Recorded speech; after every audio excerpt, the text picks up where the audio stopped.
You know that feeling, like every single day, you're just completely swamped with information. Oh, yeah. News headlines, social media, articles popping up everywhere. It's a lot. It really is. And trying to sort through it all, figure out what's really going on, what actually matters, man, it's tough.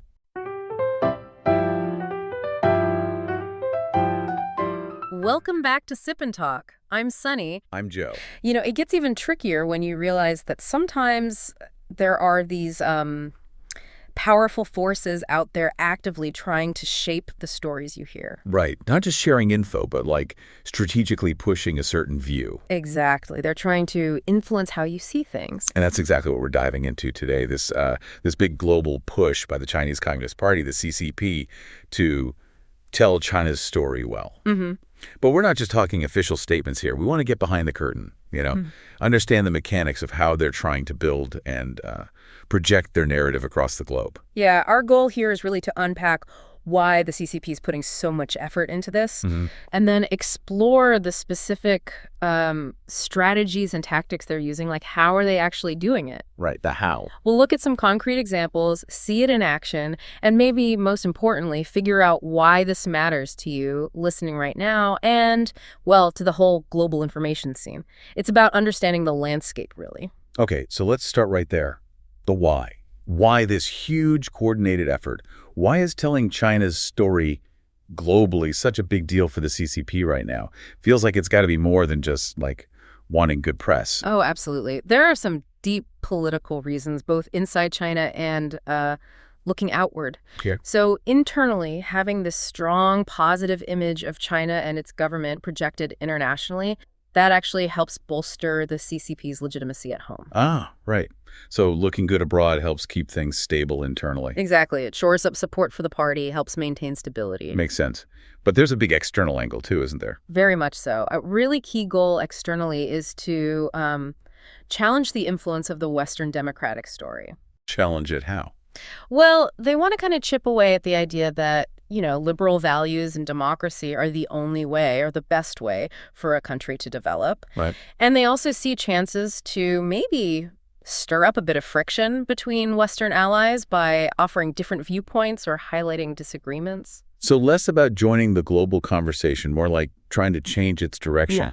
What about developing countries? The global south. Yeah. How do they fit in? That's a really critical area of competition. In a lot of developing nations, the CCP is actively promoting the China model. Which is like authoritarian politics plus economic focus. Basically, yeah. Pairing that political control with state-directed economic growth. Yeah. And they're presenting it as a workable, maybe even, a better alternative to Western development paths. So direct competition for influence, for trust. For ideological alignment, yeah. And it feels like the current global situation might be, well, helping them out a bit. It really seems that way. We've seen, trust in traditional institutions like governments and even the media decline in many Western countries. Sure. And things like political polarization, fake news issues, that creates openings, space for other narratives to get a foothold. And didn't you mention media outlets struggling financially? Precisely. That's a huge factor. So many traditional news organizations worldwide are strapped for cash. Yeah. That makes them potentially more open to things like funding deals or free content agreements or partnerships coming from, a well-funded state actor like China. It's a strategic opening for them. Okay, so understanding the why, the internal stability, the external challenge, the competition in the global south, exploiting openings, that makes the how even more interesting. How do they actually do it? What are the tactics? Right. And this is where you see it's not just one thing. It's a whole toolbox. Okay. One really big strategy is media acquisition and infiltration. And this isn't just buying ads. No, this is like buying actual stakes in local media companies or even buying them outright. You see this particularly in places like Africa, Latin America, parts of Asia. Why do that? Well, think about it. If you control the ownership, you potentially have a lot more sway over the editorial direction, right? Wow. Over how stories get framed, what gets covered. You're influencing the news right at the source. Gotcha. Owning the platform, not just renting ad space on it.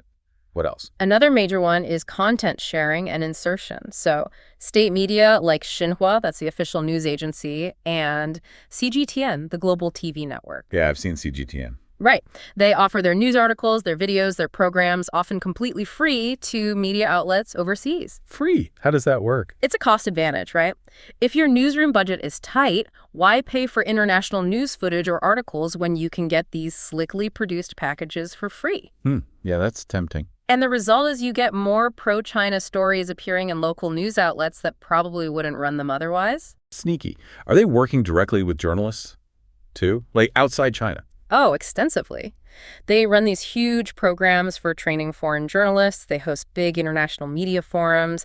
They even give out awards like through something called the Silk Road News Cooperation Alliance. Training foreign journalists. What's the goal there? Well, the stated goal is, fostering understanding, cooperation. Yeah. But you have to assume a key objective is building relationships, right? Cultivating a network of journalists around the world who maybe see China a bit more favorably, or at least adopt some of their ways of framing things. Any idea of the scale? The numbers we've seen mentioned are pretty big, like plans to train 1,000 African journalists per year. Wow. Or 500 journalists from Latin America and the Caribbean over 5 years. That level of engagement, it's significant. It's a long-term investment in shaping perspectives. Yeah, that's playing the long game. And technology must be part of this, too. Oh, absolutely. It's not just about old school media anymore. It's exporting surveillance tech like Huawei's facial recognition systems. But it's also about exporting content platforms and influencing the tech behind them. Like what? Like the algorithms used by apps that are popular globally. Think TikTok. The idea is if you can influence or control these digital pathways, you can control the information flow. You can limit what people see, maybe make it harder to find critical voices, and sort of subtly shape opinions and values over time, especially with younger people. So it's woven into the tech we use every day. What about like social media? Facebook. Yeah, another huge battleground. They run coordinated campaigns, often using lots of fake accounts. What do these campaigns do? They amplify certain messages, maybe try to create confusion around controversial topics or push disinformation. We saw examples around the Hong Kong protests or different narratives about where COVID-19 came from. Just muddying the waters. Pretty much flooding the zone with stuff that's sympathetic to their view or just distracting. And they use influencers too. Really? Like paying influencers? Yeah, there are reports about a Chinese consulate paying a media company quite a bit of money, hundreds of thousands, to get influencers on Instagram and TikTok to promote the Beijing Winter Olympics. Wow. Or you had that situation with Shein, the fast fashion company. They flew influencers out to tour factories, which many saw as a PR move to counter accusations about forced labor. Wow, it really is coming from all angles then. Newspapers, TV, training tech, social media, influencers. It's a very comprehensive strategy. Okay, let's make this even clearer. Can we look at some specific examples that show these tactics in action? Sure. A really well-known one is the South China Morning Post, the SCMP, big English paper in Hong Kong. Right. Back in 2015, it got bought by Alibaba Jack Ma's tech giant for around, $266 million. Okay. Now, the paper says it's editorially independent, but ever since that purchase, there have been ongoing questions, observations that maybe its coverage has shifted, become a bit more aligned with Beijing's perspective on certain things. A high-profile example of ownership potentially influencing content. What about the state media outlets themselves, like CGTN you mentioned? Yeah, CGTN is interesting because it's explicitly the international arm of Chinese state media. And it's run into trouble internationally because of that. How so? Well, regulators and governments see it for what it is, a state tool, not independent news. So its license to broadcast got pulled in the UK back in 2021. Really? Yeah. A CGTN journalist was detained in Australia. And in places like the US, it's been officially designated a foreign mission. What does that mean, foreign mission? It basically means they have to be much more transparent about their operations, their funding, because they're recognized as acting on behalf of a foreign government. It changes the perception. Definitely puts a label on it. What about other state media activities, say, in the U.S.? Well, you have China Daily, another state-owned paper. Right. They spent a lot of money on influence ops. Since 2017, reports say over $20 million. Things like paying for advertisements or these sponsored content inserts, sometimes called China Watch, that appear inside major U.S. newspapers. Often, it's not super clear to the reader that this is state-funded content. Ah, so it looks like regular news. Kind of. And then there's China International Radio, CRI. They use this strategy they actually call borrowing boats. Borrowing boats, what's that? It means using someone else's platform. They provide their radio content, often through intermediary companies, like one called G&E Studio, to independent radio stations all over the world. How many? Reportedly, they have content on like 58 stations in 35 countries, with over 30 stations in the U.S. alone through these arrangements. So listeners might hear this content on their local station and have no idea it originated from Chinese state radio. Exactly. It masks the source. Clever, in a way. What about other parts of the world? Africa, for instance. StarTimes is a huge player in Africa. It's a Chinese company that's basically dominating the digital TV market in many African nations. Dominating how? The numbers are pretty stark. They reportedly have something like 10 million paid TV subscribers out of maybe 24 million total on the continent. They've been central to the switch from analog to digital TV in several countries. So they control the infrastructure. Yeah, they control the infrastructure people use to get TV, which gives them a massive channel to push Chinese programming and content directly into millions of homes. Wow. Build a network, then fill it with your stuff. It's that dual control. And beyond the big infrastructure plays, you see direct content deals too. Xinhua, the news agency, has deals with government PR departments and news agencies, like in Thailand, giving them free news feeds. Free news again. Right. And in Pakistan, Xinhua actually launched a newspaper in Urdu. Why Urdu? Well, the stated reason was to counter negative reporting about the Belt and Road Initiative projects there, like the China-Pakistan Economic Corridor, CPEC, which has faced criticism locally about debt and transparency, so targeted counter-messaging. Tailoring it specifically. Are there even sneakier ways this influence happens? Less obvious ones? Oh, for sure. It's not always buying a whole media company. Sometimes it's buying smaller stakes in media groups. There was that example in South Africa where a company linked to China bought a 20% stake in a big media group owning major papers. Does 20% give them much influence? Apparently it can. There were reports that a columnist who was critical of China faced pressure or even got dropped after that investment, so indirect influence. And then you have more direct suppression, like actively jamming shortwave radio signals. Yeah, interfering with broadcasts from independent media outlets that serve, say, Uyghur or Tibetan communities, especially those reporting critically on Beijing's policies, just trying to block the signal entirely. Wow, jamming radio. That's okay. So we've got media buyouts, content dumping, journalist training, tech algorithms, social media floods, partial ownership, signal jamming. It's a massive toolkit. What are the main stories, the core narratives they're trying to push with all this? You see several consistent themes pop up again and again. Like what? One big one is this idea of China's peaceful development and the Belt and Road Initiative, the BRI. Right, the infrastructure project. Yeah. It's always presented as this win-win thing, all about international cooperation, helping other countries build infrastructure, mutual benefit. But they tend to downplay or just not mention the potential downsides, like the huge debt some countries take on or the lack of transparency around the deals. So highlight the shiny bridge. Yeah. Ignore the massive loan behind it. Kind of, yeah. Frame it purely positively. Another huge theme is pushing the superiority of the China model. The authoritarian model we talked about. Exactly. The argument they make is that their system is just more efficient, more effective, especially when dealing with crises. They often use their initial pandemic response as supposed proof. And they suggest, subtly or not so subtly, that maybe this model is a better fit for other countries too, especially developing ones looking for quick growth. So presenting their system as the one to copy. Which connects directly to another narrative, the decline of the U.S. and the West. Yeah. The contrast. Precisely. They spend a lot of time highlighting problems within Western countries. Could be pandemic failures, social divisions, political gridlock.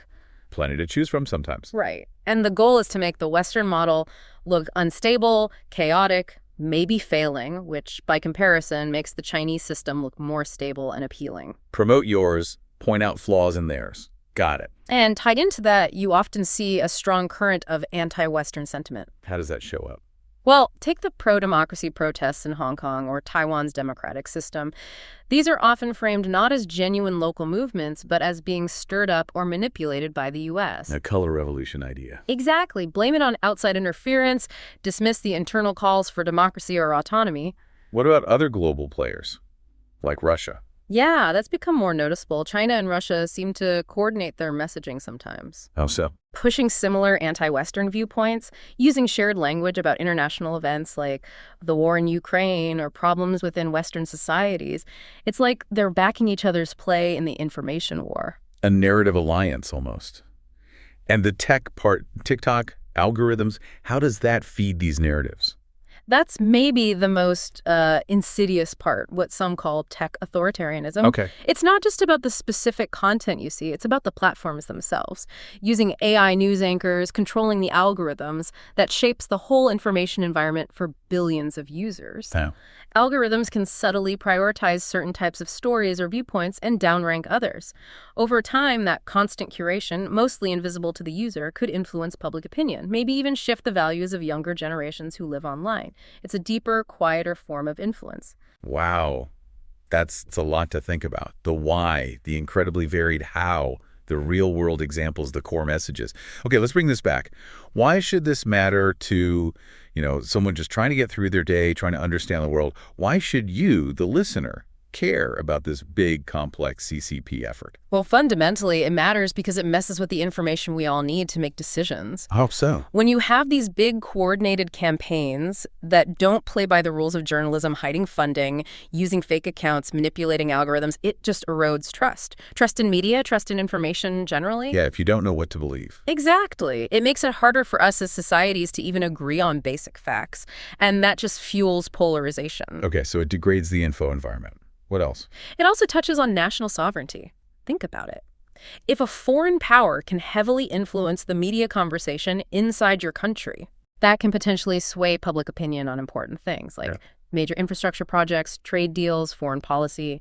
There's even evidence suggesting attempts to influence elections in places like Australia and Canada. So it's not just about shaping views of China, but shaping debates within other countries. Yes, precisely. And then there's the whole values aspect. Right, I mean. The China model that's being pushed, it represents a very different set of values compared to liberal democracies. It often downplays or dismisses things like free speech, human rights, rule of law. Right. If that authoritarian model gains more legitimacy globally, that has real consequences for democracy and human rights everywhere. It kind of normalizes authoritarianism. Are there economic or security risks tied to this too? Definitely. If governments or companies make big decisions based on information that's been skewed or is incomplete, maybe influenced by these narratives, they could end up in bad deals, like economic partnerships that create huge debt burdens or adopting technology that comes with hidden security risks. Relying on biased info leads to bad outcomes. Makes sense. Yeah. And you mentioned human rights before. Yeah, that's critical. When you have these sophisticated, well-funded campaigns designed to specifically hide or justify human rights abuses, like what's happening in Xinjiang, Right. it makes it incredibly hard for the international community to act. If people are confused or misled about the facts, how can you build pressure or take meaningful action to protect human rights? It undermines the whole effort. Okay. So this is clearly a complex challenge. Given all this, how can people or societies navigate this? What can be done? Well, there are a few key things people talk about. One big one is transparency. Transparency about what? About media ownership and funding. Laws like MHRI, the Foreign Agents Registration Act in the U.S., try to do this. They require people or companies acting for foreign governments to disclose who they are and what they're doing. Shining a light helps. Right. Knowing who's behind the message. Exactly. Then there's the role of the tech platforms. Social media companies need to get much better at spotting and dealing with these coordinated foreign influence campaigns, the fake accounts, the algorithmic manipulation. They have a big responsibility there. Huge one. And of course, supporting independent journalism is more vital than ever. Why is that so key? Because independent reporters, researchers, academics, people not tied to state interests, they're the ones who can provide alternative views, dig into the facts, hold power accountable. They're essential for pushing back against state-controlled narratives. So support good journalism. What about countries working together? Yeah, that's another idea. Democratic nations sharing intelligence about these campaigns, coordinating responses, maybe working together to support media freedom globally. A kind of united front to protect the information space. Okay, so wrapping this all up. It feels like the main point isn't that China is telling its story. Every country does that. The issue is the way it's being done. The control, the censorship, the hidden influence, the lack of transparency, these coordinated campaigns. And the goal behind it. Often, it seems aimed at weakening media freedom, maybe sowing division, undermining democratic values elsewhere. That's the crucial difference, isn't it? This isn't just normal public diplomacy. No. It seems much more strategic, aimed at reshaping the global information environment to favor one particular system and challenge others. Understanding this whole picture is really about, well, protecting facts, supporting freedom, and maybe upholding human dignity in this really complex world. It really makes you think, though, in this world, just saturated with narratives, where everyone's trying to spin a story, how do we get better at looking past the words? Looking beyond what someone says they're doing, their official story, and focusing instead on what their actual actions show. Like you mentioned Russia saying it's acting for justice while invading Ukraine. What are the clues? What should we be looking for to see the reality behind the spin? That's the million-dollar question, isn't it? It really comes down to critical thinking, doesn't it? Constantly questioning, seeking out different sources, trying to verify things. It's not easy. No, it definitely isn't. Yeah. Wow. Well, this has been quite the deep dive. Really important stuff to understand. It really is. Lots to mull over. Thanks so much for unpacking all of that. And for everyone listening, if you found this valuable, if you want to keep exploring these kinds of complex global issues, make sure you follow or subscribe wherever you get your podcasts.